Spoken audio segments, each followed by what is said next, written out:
जय हिंद सभी को। वेलकम है आप सभी का आपके अपने YouTube channel SK fire and safety में। दोस्तों, आज बहुत ही एक अच्छी वैकेंसी निकल कर आई है सामने, जो कि शेड्यूल टाइम के हिसाब से निकलती है, जो कि स्टाफ सिलेक्शन कमीशन के कैलेंडर में भी दिया हुआ था। तो ये जो पोस्ट आई है वो है स्टाफ सिलेक्शन कमीशन की, जो कि दिल्ली पुलिस में सब इंस्पेक्टर और सेंट्रल आर्मर्ड पुलिस फोर्स में सब इंस्पेक्टर के लिए वैकेंसी है। ठीक है, central armoured police force means इसमें जितने भी पैरामिलिट्री फोर्सेस आते हैं वो सभी हैं। CRPF, ITBP, CISF, BSF, SSB सब इसमें इंक्लूडिंग आते हैं, प्लस दिल्ली पुलिस में सब इंस्पेक्टर। तो दोस्तों, हम लोग चर्चा करेंगे इस पर कि आखिर दिल्ली पुलिस में सब इंस्पेक्टर और सीएपीएफ में सब इंस्पेक्टर्स में अंतर क्या है।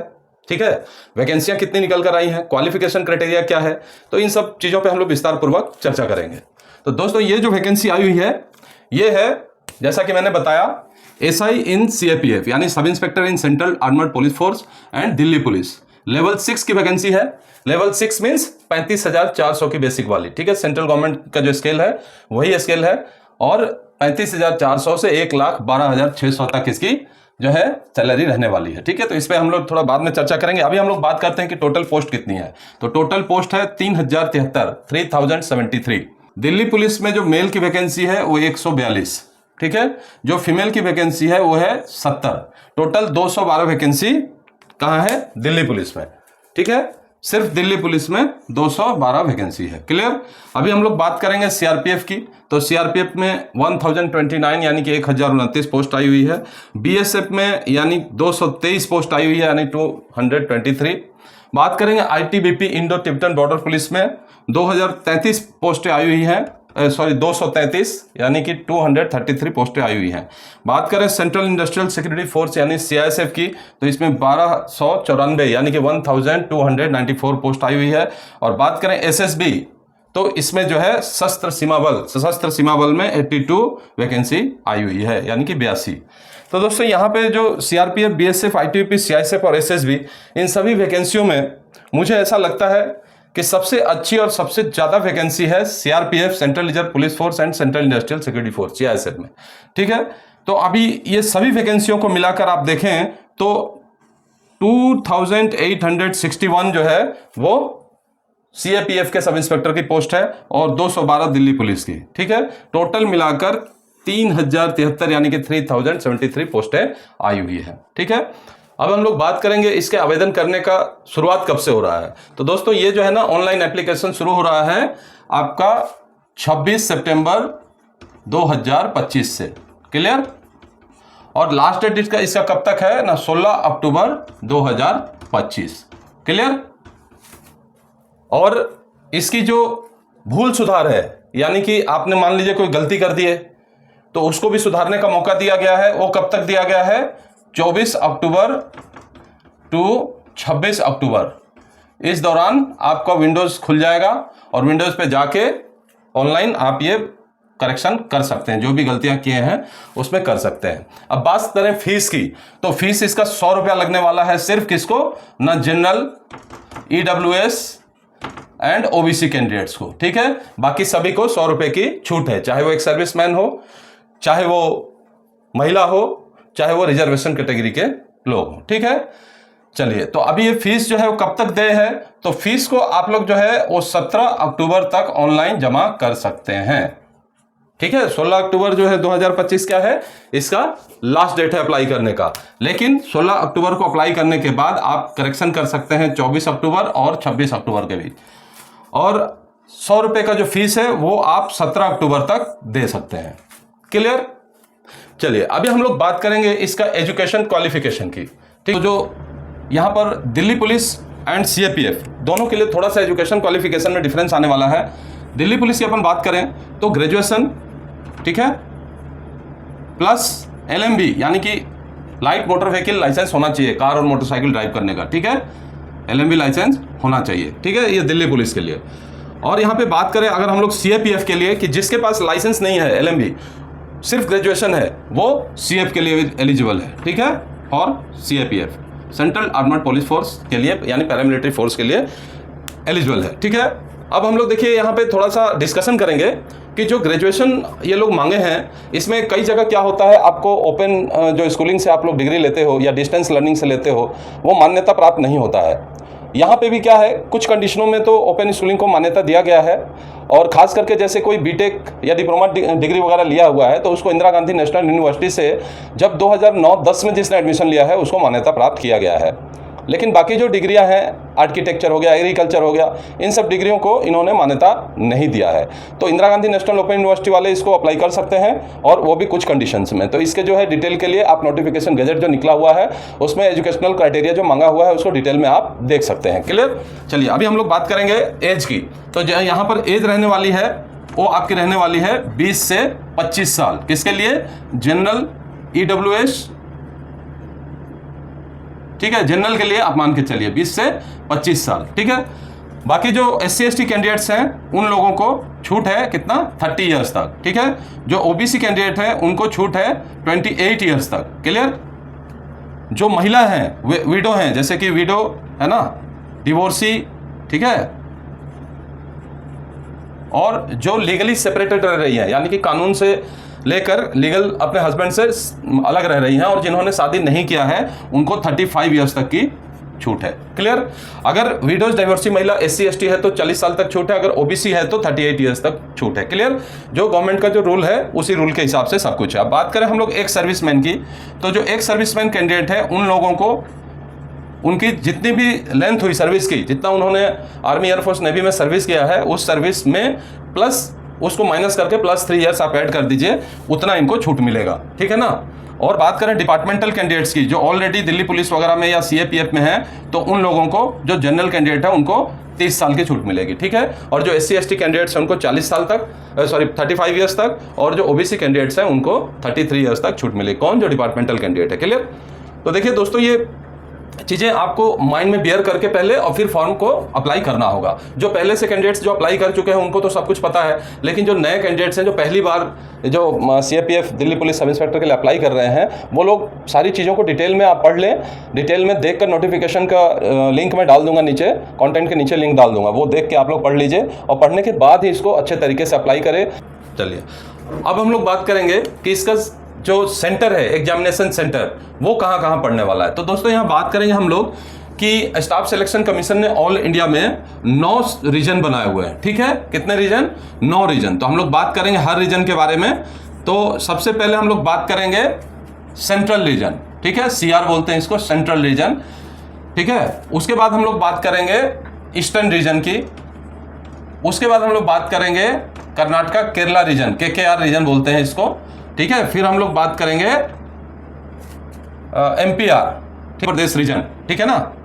क्या है ये? मध्य प्रदेश रीजन। मध्य प्रदेश रीजन में क्या आ जाएगा, वो हर स्टेट का हम लोग डिस्कशन करेंगे। नेक्स्ट जो है 5 NER रीजन। ठीक है, नंबर 6 पे आपका आएगा नॉर्थ रीजन। क्लियर? नंबर 7 पे आएगा आपका साउथ रीजन, और नंबर 8 पे नॉर्थ वेस्ट रीजन, NWR बोलते हैं इसको, और नंबर 9 पे आएगा आपका वेस्टर्न रीजन। क्लियर? क्लियर हो आप लोग? तो देखो अब धीरे धीरे हम लोग बात करते हैं कि जो भी अपने ऑल इंडिया के लोग हैं उनका स्टेट वाइज हर चीज बटा हुआ है। तो सेंट्रल रीजन में बिहार एंड उत्तर प्रदेश। ठीक है, बिहार एंड UP। क्लियर? अब हम लोग ईस्टर्न रीजन की बात करेंगे तो इसमें Andaman and Nicobar, Jharkhand, West Bengal, Orissa and Sikkim. Clear है? तो ये ध्यान से देखना आप लोग। केरला कर्नाटका रीजन की, तो केरला कर्नाटका रीजन में क्या आता है? लक्षद्वीप। ठीक है, उसके बाद केरला और कर्नाटका। चूंकि ये केरला कर्नाटका रीजन है तो इसमें केरला और कर्नाटका रहेगा ही रहेगा। क्लियर? चलिए अब बात कर ले हम लोग MPR की, यानी कि मध्य प्रदेश रीजन। तो इसमें छत्तीसगढ़ और मध्य प्रदेश ही आने वाले हैं। अब बात करेंगे हम लोग नॉर्थ ईस्ट रीजन की, तो नॉर्थ ईस्ट रीजन में Arunachal Pradesh. Clear? North east region से कौन सा? अरुणाचल प्रदेश। उसके बाद में आसाम,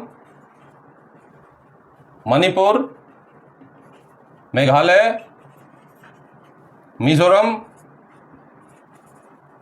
नागालैंड एंड त्रिपुरा। ठीक है दोस्तों, यानी कि नॉर्थ ईस्ट के सिर्फ आप देखो तो सारे के सारे जो है इसमें आ जाएंगे, त्रिपुरा। ठीक है, मतलब नॉर्थ ईस्ट रीजन में सिर्फ सिक्किम को आप छोड़ दो तो नॉर्थ ईस्ट के 7 सिस्टर में से 6 सिस्टर यहाँ पे हैं। ठीक है, 7 सिक्किम क्यों नहीं आ रहा है? सिक्किम चूंकि ईस्टर्न रीजन में आ रहा है और अंडमान एंड निकोबार द्वीप समूह और झारखंड वेस्ट बंगाल के साथ में उसको अटैच किया गया है, उड़ीसा के साथ में। ठीक है, अब बात करेंगे हम लोग नॉर्थ रीजन की, तो नॉर्थ रीजन में आ जाएगा दिल्ली, राजस्थान, उत्तराखंड, ठीक है। अब बात कर रहे हैं हम लोग साउथ रीजन की, तो इसमें आएगा आंध्र प्रदेश, तमिलनाडु, तेलंगाना और पुडुचेरी, ठीक है। तो आप लोग ध्यान रखिए आप लोग किस स्टेट के हो और कहाँ किस रीजन में आपको अप्लाई करना है, वो चीज़ का आपका ध्यान रखना। अब बात कर लेंगे हम लोग NWR की, नॉर्थ वेस्ट रीजन। तो नॉर्थ वेस्ट रीजन में आने वाला है Chandigarh, Haryana, Himachal Pradesh, J&K, Punjab and Ladakh, clear. ये आने वाला है आपका किसमें, नॉर्थ वेस्ट रीजन में। और वेस्टर्न रीजन में क्या आने वाला है, वेस्टर्न रीजन में आएगा गोवा, गुजरात, महाराष्ट्र, दादरा एंड नगर हवेली, ठीक है, Dadra Nagar and Daman Diu, Daman and Diu, clear. तो ये जो है आपके 9 रीजन हो गए। एक डिटेल आपको मैं बता दूं कि इसका जो सैलरी है वो L6 है। L6 यानी कि पहले 6th पे कमीशन में 4200 ग्रेड पे, तो अभी क्या कर दिया, लेवल 6 को 35,400 की बेसिक कर दी, ठीक है। 35,400 से लेके 1,12,400, ठीक है। तो यहाँ पे थोड़ा आपको बता दूं कि ये 35,400 में इंक्रीमेंट लगेगा कितना, लगभग 3% का। तो चूंकि सेंट्रल गवर्नमेंट की जो पे मैट्रिक्स टेबल है वो टेबल के हिसाब से ऑटोमेटिक एग्जैक्ट 3% तो नहीं, थोड़ा बहुत ऊपर नीचे होकर एक फिक्स बनाया हुआ है कि आपको साल में इतना इंक्रीमेंट लगेगा, तो लगभग 3% के आसपास ही होता है। तो ये इंक्रीमेंट लग के आप 1,12,400 तक जा सकते हो, ठीक है। अगर बीच में आपको रैंक प्रमोशन मिल गया, आप सब इंस्पेक्टर से इंस्पेक्टर बन गए, इंस्पेक्टर से असिस्टेंट कमांडेंट, कमांडेंट से डिप्टी कमांडेंट या DCP भी बोलते हैं, ठीक है ना। उसके बाद SP या कमांडेंट बन गए, DIG बन गए, तो वो एक अलग बात है, फिर वो आप लेवल क्रॉस होता जाएगा, सैलरी भी आपकी बढ़ती जाएगी। तो इसमें आप प्लस कर लीजिए DA जो कि अभी 55% चल रहा है सेंट्रल गवर्नमेंट का, प्लस आपका HRA जो कि आपको दिल्ली में 30% मिलने वाला है अगर सरकारी आवास यानी कि गवर्नमेंट एकोमोडेशन अगर नहीं मिलता है तो, प्लस आपको ट्रांसपोर्ट अलाउंस मिलता है कितना, 3600 रुपये, 3600 रुपये पे 55% DA, क्लियर। प्लस और क्या मिलेगा आपको, वहां पे एक दूसरा भी अलाउंस मिलता है जिसे हम लोग बोलते हैं राशन मनी अलाउंस या रिस्क अलाउंस, ठीक है। तो ऐसे कुछ स्पेशल अलाउंसेस है, तो ये ले दे के आपको जो है लगभग आपकी सैलरी जो जाने वाली है वो जाने वाली है 70 से 80 हजार रुपये के बीच में, ठीक है। हो गई सैलरी की टेंशन। अभी हम लोग बात करेंगे इसका सिलेक्शन प्रोसेस। जो स्टाफ सिलेक्शन कमीशन जो सिलेक्शन प्रोसेस क्राइटेरिया इसमें रखा है वो बहुत ही सिंपल तरीके से रखा हुआ है। सबसे पहले आपका CBT 1 होने वाला है, क्लियर। उसके बाद आपका PST एंड PET होने वाला है। PST यानी physical standard test and PET यानी कि फिजिकल एफिशिएंसी टेस्ट, ठीक है। फिर आपका CBT 2 होने वाला है। फिर डिपार्टमेंटल यानी कि डिटेल्ड मेडिकल एग्जामिनेशन होगा, ठीक है। तो ये 4 चरण में आप जब क्रॉस करोगे तब जाके आपका selection as a sub inspector in Delhi police और सेंट्रल आर्मर्ड पुलिस फोर्स में हो सकता है। चलिए अभी हम लोग बात करेंगे जो सिलेक्शन प्रोसेस में इसका CBT 1 है, वो एक तरह से देखिए तो एक तरह से पेपर 1 भी बोल सकते हैं या प्रीलिम्स भी बोल सकते हैं, ठीक है। तो ये इसका पेपर 1 का जो सिलेबस है वो इस प्रकार से देखिए, general reasoning, intelligency and reasoning होगा फर्स्ट स्टेज, यानी कि सेक्शन भी बोल सकते हैं। सेक्शन 1 जो है वो जनरल इंटेलिजेंसी एंड रीजनिंग। फिर सेक्शन 2 है आपका GK and general awareness. Section 3 है क्वांटिटेटिव एप्टीट्यूड। सेक्शन 4 है इंग्लिश कंप्रीहेंशन, क्लियर। तो अभी देखिए ये जो क्वेश्चंस रहने वाले हैं, तो जनरल इंटेलिजेंस एंड रीजनिंग जो कि सेक्शन A से 50 question, GK and general awareness B से 50 क्वेश्चन, C से क्वांटिटेटिव एप्टीट्यूड है उससे 50 क्वेश्चन और इंग्लिश कंप्रीहेंशन से 50 क्वेश्चन रहने वाले हैं, ठीक है। टोटल 200 क्वेश्चन देखिए रहने वाले हैं और 200 क्वेश्चन के लिए ही 200 मार्क्स भी रहने वाले हैं, यानी कि प्रत्येक क्वेश्चन के लिए 1 मार्क। तो हर सेक्शन में अगर 50 क्वेश्चन है तो 50 मार्क, इस हिसाब से आपका 200 मार्क्स। क्लियर हो गया फंडा आपको। अभी देखिए इसका जो समय सीमा होने वाला है वो है 2 आवर्स। 2 आवर्स यानी कि 30 मिनट प्रत्येक सेक्शन के लिए आपको एज पर लीगली देखा जाए तो 30 मिनट दिया हुआ है। सेक्शन A के लिए 30 मिनट, ठीक है, सेक्शन B के लिए 30 मिनट, सेक्शन C के लिए 30 मिनट एंड सेक्शन D या 4 बोल लीजिए 30 मिनट, दोनों को मिला के 2 आवर्स। क्लियर। तो ये है। अभी हम लोग बात करेंगे कि CBT 1 के बाद आपको जो फिजिकल एफिशिएंसी टेस्ट और जो फिजिकल स्टैंडर्ड टेस्ट, उस समय थोड़ा उससे पहले आपका डॉक्यूमेंट वेरिफिकेशन भी हो जाएगा, क्लियर। तो इसके बाद जब CBT 1 के बाद आपका फिजिकल स्टैंडर्ड टेस्ट और फिजिकल एफिशिएंसी टेस्ट जब होना है तो उसके बारे में मैं बता दूंगा, लेकिन अभी हम लोग चलेंगे सिर्फ ओनली रिटर्न के बारे में। तो फिजिकल टेस्ट में आपका क्या होने वाला है, फिजिकल स्टैंडर्ड टेस्ट कैसे होगा, फिजिकल एफिशिएंसी टेस्ट कैसे होगा, उसके बारे में भी हम बाद में चर्चा करेंगे। अभी हम लोग बात कर लेते हैं मेन एग्जाम यानी पेपर 2 की। ठीक है, ये CBT 1 ये प्रीलिम्स बोल दीजिए या पेपर 1 बोल दीजिए, CBT 2 यानी कि मेन एग्जाम या पेपर 2 बोल दीजिए। ये पेपर 1 है, अब पेपर 2 की बात करेंगे। पेपर 2 में जो रहने वाला है वो आपका एक ही सेक्शन रहेगा जो कि इंग्लिश लैंग्वेज एंड कंप्रिहेंशन रहेगा। Clear, English language and comprehension. Clear, ठीक है, जो कि आपका 200 क्वेश्चन रहेगा। ठीक है, ये 200 क्वेश्चन रहेगा और मार्क्स 200 रहेंगे। ठीक है, क्वेश्चन एंड मार्क्स। क्लियर, तो यहां इंग्लिश लैंग्वेज एंड कंप्रिहेंशन थोड़ा डिटेल में होने वाला है, तो इसलिए 200 क्वेश्चन 200 मार्क का, और इसमें समय सीमा कितना रहेगा ना, 2 घंटे इसकी समय सीमा रहेगी। ठीक है, अब यहां बात करेंगे ये इसकी 2 घंटा समय सीमा। ठीक है, 2 आवर्स। अब बात करेंगे CBT 1 एंड 2, तो दोनों ही बिलिंगुअल आने वाले हैं। बाइलिंगुअल मतलब हिंदी और इंग्लिश दोनों में इसका क्वेश्चन आएगा। ठीक है, तो CBT 1 में 4 स्टेज था ना, तो तीनों स्टेज आपका हिंदी और इंग्लिश में क्वेश्चन रहेंगे, और सारे के सारे क्वेश्चन ऑब्जेक्टिव टाइप यानी कि मल्टीपल चॉइस क्वेश्चंस रहेंगे। क्लियर, अब इसमें ध्यान देने वाली बात है कि आपको इसमें निगेटिव मार्किंग भी रहेगा। कितना ना, 1/4। ठीक है, 1/4 मीन्स 0.25 मार्क्स आपके कटेंगे प्रत्येक गलत उत्तर के लिए। ठीक है, ये आपका हो गया CBT 2। ठीक है, तो दोस्तों हम यहाँ बात करें कि जब आप पेपर 1 पेपर 2 दोनों ही क्लियर कर लेते हो तो उस मार्क्स में आपके और भी एडिशनल मार्क्स जुड़ने वाले हैं। कैसे, आपको बोनस मार्क्स दिया जाएगा किनको, जिनकी NCC C, B या A सर्टिफिकेट है। क्लियर, जो NCC के सर्टिफिकेट होल्डर हैं, जो NCC सर्टिफिकेट होल्डर्स हैं, उनको कितना दिया हुआ है ना, 10 मार्क बोनस दिया जाएगा। 10 मार्क मीन्स टोटल 200 मार्क्स का पेपर था पेपर 1, तो उसमें आपको 5% का एडिशनल मार्किंग किया जाएगा। ठीक है, तो आपके 5% मतलब कितने हुए, 10 मार्क आपके जुड़ने वाले हैं मैक्सिमम।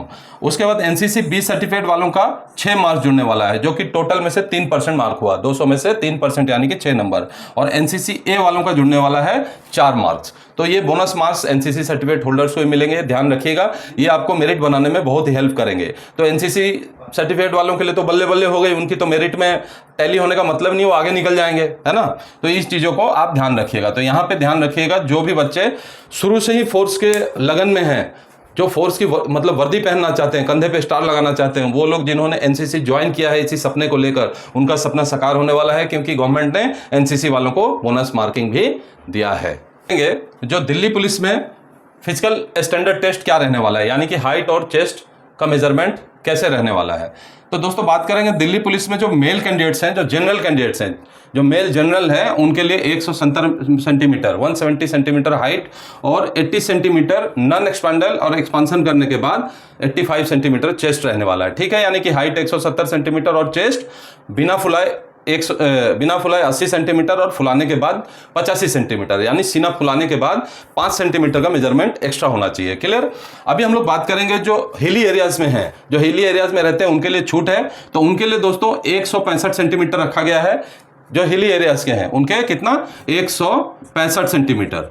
ठीक है, मेल कैंडिडेट्स, और उनका चेस्ट जो है वो सेम 80-85। ठीक है, लेकिन जो ST कैंडिडेट्स हैं, जो शेड्यूल टाइप कैंडिडेट्स हैं, उनके लिए रखा गया है 162.5 सेंटीमीटर। ठीक है, 162.5 सेंटीमीटर, और उनका चेस्ट रखा गया है बिना फुलाए 77 और फुलाने के बाद 82 यानी कि 82। क्लियर, तो ये हो गई बात मेल कैंडिडेट्स की, किसके लिए, दिल्ली पुलिस में सब इंस्पेक्टर के लिए। ठीक है, और रिजर्वेशन में भी डिटेल आपको पता पड़ गया। चलिए अभी हम लोग बात करेंगे जो फीमेल कैंडिडेट है उसकी हाइट रहने वाली है 150 सेंटीमीटर, किसके लिए, जनरल कैंडिडेट्स के लिए। जो जनरल फीमेल कैंडिडेट्स है उनके लिए 157 सेंटीमीटर हाइट रहने वाली है, और जो हिली एरियाज की हैं उनका 155 सेंटीमीटर रहने वाला है, और जो ST कैंडिडेट्स हैं उनका 154 रहने वाला है, किसके लिए, फीमेल के लिए, और चेस्ट इनका नॉट एप्लीकेबल है। क्लियर, तो दोस्तों अभी हम लोग बात करेंगे, पहले हमने बताया था दिल्ली पुलिस में जो रिक्रूटमेंट होगा उसका हाइट एंड चेस्ट का फिजिकल स्टैंडर्ड टेस्ट के बारे में। अभी हम लोग बात करेंगे PST ऑफ CAPF मेल। सबसे पहले हम लोग मेल की बात करेंगे। सेंट्रल आर्मर्ड पुलिस फोर्स में यानी कि पैरामिलिट्री फोर्स में जो मेल का हाइट मांगा है जनरल कैंडिडेट के लिए वो 170 सेंटीमीटर। ठीक है, और चेस्ट है बिना फुलाए 80 और फुलाने के बाद 85 यानी 5 सेंटीमीटर का एक्सपेंशन होना जरूरी है। ठीक है, अभी जो मेल कैंडिडेट्स हिल एरियाज के हैं उनके लिए 165 सेंटीमीटर हाइट मांगा गया है और 80 सेंटीमीटर चेस्ट बिना फुलाए और फुलाने के बाद 85 सेंटीमीटर। ठीक है, जो मेल गोरखा कैंडिडेट्स हैं, ठीक है, ये बात हो रही है CAPF central armed police force के लिए, यानी paramilitary, CRSF, ITBP, CRPF, SSB, उनके लिए बात हो रही है, BSF उनके लिए। तो मेल गोरखा कैंडिडेट्स के लिए स्पेशल देखिए है 150 सेंटीमीटर हाइट और 80-85 सेंटीमीटर चेस्ट। ठीक है, अभी जो मेल ST कैंडिडेट्स हैं उनके लिए है 162.5 सेंटीमीटर हाइट है और 77 सेंटीमीटर चेस्ट है बिना फुलाए और फुलाने के बाद 82 होना चाहिए। ठीक है, जो ST candidates north eastern region के हैं, नॉर्थ ईस्टर्न रीजन यानी मेघालय, मिजोरम, त्रिपुरा, मणिपुर, नागालैंड, उस साइड के लोगों के लिए है 157 सेंटीमीटर और 77 सेंटीमीटर बिना फुलाए और फुलाने के बाद 82 सेंटीमीटर। क्लियर। अब बात करें हम लोग फीमेल कैंडिडेट्स की जो सेंट्रल आर्मड पुलिस फोर्स में अप्लाई करेंगी, तो उनके लिए जो जनरल कैंडिडेट्स हैं उनके लिए 157 है सेंटीमीटर हाइट है, 157 सेंटीमीटर्स। उसके बाद जो हिल एरियाज के हैं उनका 155 सेंटीमीटर्स है फीमेल, और जो फीमेल ST कैटेगरी की हैं उनका 154 सेंटीमीटर्स हाइट रहने वाला है। क्लियर। थोड़ी सी हम लोग बात करेंगे वेट की। जो यहाँ पे एक चीज़ ध्यान रखिए, जो मेडिकल कैटेगरी है स्टेप 1, उस हिसाब से इनका मेडिकल जो होने वाला है भविष्य में, इसलिए जो फिजिकल स्टैंडर्ड टेस्ट होने वाला हाइट और चेस्ट, जस्ट उसी के बाद वेट भी होगा। वेट उनका हाइट और एज के अकॉर्डिंग होना चाहिए। ठीक है, क्लियर। अभी हम लोग बात करते हैं PET, फिजिकल एंड्योरेंस टेस्ट या फिजिकल एफिशिएंसी टेस्ट आप कह लीजिए। तो ये जो है मेल और फीमेल कैंडिडेट्स का थोड़ा सा अलग अलग रहने वाला है। तो बात करेंगे हम लोग सबसे पहले मेल कैंडिडेट्स की। तो जो मेल कैंडिडेट्स का फिजिकल एंड्योरेंस टेस्ट होगा वो 100 मीटर होगा, कितने 16 सेकंड में, और 1.6 मीटर यानी कि 1 माइल की रनिंग होगी, रेस है ये 6.5 मिनट में। ठीक है, 100 मीटर रेस भी 16 सेकंड से अगर जरा सा भी कम हुए तो आप रिजेक्ट हो जाओगे। ठीक है, अभी बात करें लॉन्ग जंप की, तो लॉन्ग जंप जो है 3.65 मीटर रहने वाला है। बात करें हाइट जंप की, तो हाई जंप जो है ये रहने वाला है 1.2 मीटर। ठीक है, इसके लिए भी 3 चांस मिलेंगे आपको, लॉन्ग जंप और हाई जंप। अगर आप एक चांस में क्लियर नहीं कर पाए, दूसरा चांस मिलेगा, दूसरा चांस क्लियर नहीं कर पाए, तीसरा चांस मिलेगा, मतलब 3 चांस आपको मिलेंगे। और शॉर्ट फुट जो है वो 16 LBS वेट का आपको 4.5 मीटर फेंकना है। कितने चांस में? 3 चांस में। ठीक है, 4.5 मीटर। तो अब यहां बात करें शॉर्ट फुट में 16 LBS, तो 16 LBS मतलब 7.257 किलोग्राम, यानी कि 7.25 किलो का वजन रहेगा शॉर्ट फुट, उसको 4.5 मीटर तक फेंकना है। अब हम लोग बात करेंगे फीमेल कैंडिडेट्स की। तो फीमेल कैंडिडेट्स को जो 100 मीटर का रेस है वो 18 सेकंड के अंदर आना है, क्लियर करना है, और 800 मीटर का रेस को 4 मिनट में क्लियर करना है, और लॉन्ग जंप को 2.7 मीटर जो लॉन्ग जंप रहेगा उसको क्लियर करना है 3 चांस में। अगर फर्स्ट चांस में आप फेल हो जाते हो तो सेकंड चांस दिया जाएगा, सेकंड चांस क्लियर नहीं कर पाते हो तो थर्ड चांस दिया जाएगा। इसी प्रकार आपको हाई जंप जो है वो 0.9 मीटर में क्लियर करना है। ठीक है, 0.9 मीटर का डिच क्लियर करना है, कितने? 3 चांस में। आपको सब में 3 चांस दिया जाएगा, और शॉर्ट फुट यहाँ पे फीमेल के लिए एलिजिबल नहीं है, एप्लीकेबल नहीं है। ठीक है दोस्तों, तो ये था सिलेक्शन क्राइटेरिया। सिलेक्शन क्राइटेरिया के बाद आ जाइए आप मेडिकल स्टैंडर्ड, जो आपका डिटेल्ड मेडिकल एग्जामिनेशन होगा उसमें रहने वाला है। उसके अंदर आपको अकॉर्डिंग टू हाइट वेट, आपका वेट रहना चाहिए according to height and age. ठीक है ना। उसके बाद में आपकी आई साइट बिल्कुल ओके रहनी चाहिए, आपका कोई फिजिकल डिफॉर्मिटीज नहीं रहना चाहिए, कोई मतलब आंखें भेंगी या इस प्रकार का कोई नहीं रहना चाहिए, टैटूज भी आपके बॉडी पे नहीं रहना चाहिए। अगर है भी तो उसका एक क्राइटेरिया फिक्स किया हुआ है कि जैसे कि बाजू में आपने बनाया है तो 1/4 रहना चाहिए, यानी कि पूरे हिस्से में नहीं रहना चाहिए। वो आप उसके लिए डिटेल मेडिकल के लिए आपको मैं अलग से एक वीडियो बना दूंगा, वो आप देख लीजिएगा, है ना। उसमें पूरा आपका डिटेल फिजिकल कैसे होने वाला है, फिर मेडिकल कैसे होने वाला है, इसके बारे में एक वीडियो बनाऊंगा। ठीक है, अभी हम लोग बात करेंगे कि आपका जब इससे इन्हीं आधारों पे CBT 1 physical efficiency test, physical standard test, फिर CBT 2 अगर आप क्लियर कर लेते हो, मेडिकल भी क्लियर कर लेते हो, तो जब आपको ट्रेनिंग के लिए ऑफर दिया जाएगा उस समय आपको कुछ और टेस्ट पास करने पड़ेंगे। वो टेस्ट क्या क्या है मैं आपको डिटेल में बता देता हूँ। कि आपका जब सिलेक्शन हो जाता है और आप मेडिकल में भी पास कर लेते हो, तो ट्रेनिंग सेंटर में ज्वाइनिंग करने से के समय या उससे पहले आपके ये 7 प्रकार के टेस्ट करवाए जाएंगे। ठीक है, इसके बारे में मैं बता देता हूँ। नंबर 1 में है jumping over the vertical board. ठीक है, वर्टिकल बोर्ड पे आपको जंपिंग करना है। ठीक है, फिर holding the rope on jumping from the board, यानी कि आपको बोर्ड से जंप करके रोप को पकड़ना है। ठीक है, नंबर 3 है टार्जन स्विंग, नंबर 4 है jumping on the horizontal board. ठीक है, और नंबर 5 में है पैरेलल रोप। पैरेलल रोप में क्या करना है आपको? चढ़ना होगा। और नंबर 6 में है मंकी क्रॉल और वर्टिकल रोप। ठीक है, तो इतने इवेंट करवाए जाएंगे, और जब इन इवेंटों में आप पास हो जाओगे तब जाके आप एज ए CRSF या दिल्ली पुलिस में या किसी भी सेंट्रल आर्मड पुलिस फोर्स में आप ज्वाइन कर पाओगे। ठीक है, अब हम लोग थोड़ा सा बात करेंगे कि ये जो CAPF में जितनी भी पोस्टें हैं मतलब डिपार्टमेंट्स हैं, यानी कि BSF, ITBP, CRPF, CISF, SSB, Delhi police, तो इनका ऊपर से नीचे तक सीरियल नंबर क्या रहने वाला है, यानी सबसे टॉप में क्या आएगा, सेकंड में क्या आएगा, थर्ड में क्या आएगा, इसके बारे में हम लोग थोड़ा सा डिटेल में बात करते हैं। बात करेंगे कि जब आप इसे अप्लाई करेंगे तो उस समय आपको कुछ बातों का ध्यान रखना पड़ेगा। आपको कुछ पोस्टें हैं जिनका आपको इनिशियल रूप से प्रेफरेंस देना पड़ेगा। तो यहाँ पे मैं ये required to indicate their preference of post के लिए लिख दिया हूँ कि नंबर 1 में सब इंस्पेक्टर इन दिल्ली पुलिस को आपको A में, और सब इंस्पेक्टर इन बॉर्डर सिक्योरिटी फोर्स को B में, और सब inspector in central industrial security force को C में, और सब inspector in central reserve police force को D में, और सब इंस्पेक्टर इन इंडो तिब्बतन बॉर्डर पुलिस को E में, और सब इंस्पेक्टर इन सशस्त्र सीमा बल को आपको F में रखना है। ठीक है, तो ये इसका प्रेफरेंस देने का सीक्वेंस है। तो अब आप किस प्रकार से पोस्ट को प्रेफरेंस दे रहे हो, किस प्रकार से चूज कर रहे हो, वो आप चूज कर लो। ठीक है, और उसके बाद एक बार आपने चूज कर लिया तो वापस वो इरिवर्सिबल है, मतलब उसे आप हटा नहीं सकते। ठीक है, तो सोच समझकर आप चूज करना।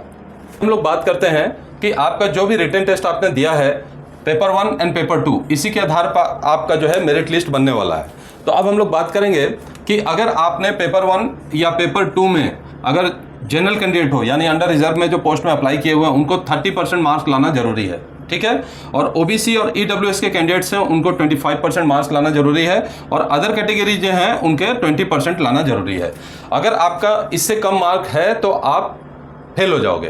कहने का मतलब कि आप जब पेपर 1 में इतने क्वालिफाइंग परसेंटेज रखोगे तभी जाके आप फिजिकल स्टैंडर्ड टेस्ट और PET के लिए क्वालिफाई हो पाओगे। और physical standard test PET just एक क्वालिफाई नेचर का है, उसमें कोई मेरिट नहीं बनने वाला है। लेकिन जब आप PST एंड PAT क्लियर करोगे तब जाके आप पेपर 2 में आओगे, और पेपर 2 जब आप इतने परसेंटेज लाओगे 30, 25, 20 कैटेगरी के हिसाब से, तब जाकर आपका मेडिकल एग्जामिनेशन होगा, डिटेल्ड मेडिकल एग्जामिनेशन। ठीक है, और मेडिकल एग्जामिनेशन में घबराने की जरूरत नहीं है। अगर आपका कोई मेडिकल किसी गलती से, जैसे कान में वॉक्स है, इस प्रकार की जो नॉर्मल टेम्प्रोरी मेडिकल अनफिट होते हो, तो उसके लिए आपका RMA भी होगा। ठीक है ना, रिव्यू मेडिकल एग्जामिनेशन भी होगा। अब यहाँ बात करें कि आप लोगों को जो भी चीज़ें आप अप्लाई करोगे उसी के हिसाब से, अगर आपने फॉर्म को सही भरा है तब आपको शॉर्ट लिस्टेड किया जाएगा, और आप लोगों को एक एडमिशन सर्टिफिकेट दिया जाएगा रिटन एग्जामिनेशन को अटेंड करने के लिए, CBT 1 को अटेंड करने के लिए। अब यहाँ पे बात को ध्यान दीजिए कि आपका परफॉर्मेंस जो है ना, हर जगह क्वालिफाइंग नेचर कम से कम होना चाहिए, तभी आप आगे बढ़ोगे। अगर क्वालिफाइंग नेचर नहीं है तो आपको फेल कर दिया जाएगा। क्लियर? चलिए, अब इसी के साथ मैं उम्मीद करता हूं कि आप लोग इसे समझ गए होंगे, और ज़्यादा डिटेल के लिए भी आप लोग इसका जो गैजेट नोटिफिकेशन है उसको भी देख सकते हैं। और इसी हिसाब से मैं अगर बात करूं तो यहाँ पर जो एक सर्विसमैन कैंडिडेट्स हैं उनके लिए एक जरूरी चीज़ है कि उनका कोई फिजिकल एंड्योरेंस टेस्ट नहीं होने वाला है। क्लियर? उनका ओनली PST टेस्ट होगा और रिटन टेस्ट होगा। ठीक है, चलिए, इसी के साथ मैं उम्मीद करता हूं कि आप लोग मेरे चैनल को जितनी भी चीज़ें मैं डाल रहा हूँ बहुत ध्यानपूर्वक देख रहे होंगे, और जाहिर सी बात है कि लास्ट तक जरूर देख रहे होंगे, क्योंकि अगर आप बीच में कोई भी चीज़ छोड़े तो ना, तो आप अधूरा ज्ञान लेके जाते हो। तो इसी के साथ मेरा वीडियो देखने के लिए धन्यवाद। को लाइक, शेयर, सब्सक्राइब जरूर करें, और बेल आइकन बटन को दबाना ना भूलें, जिससे कि मेरा अगला जो नोटिफिकेशन है वो आपके पास आ जाए, अगले कंटेंट आपके पास बिना ढूंढे हुए आ जाए। जय हिंद, नमस्कार सभी को।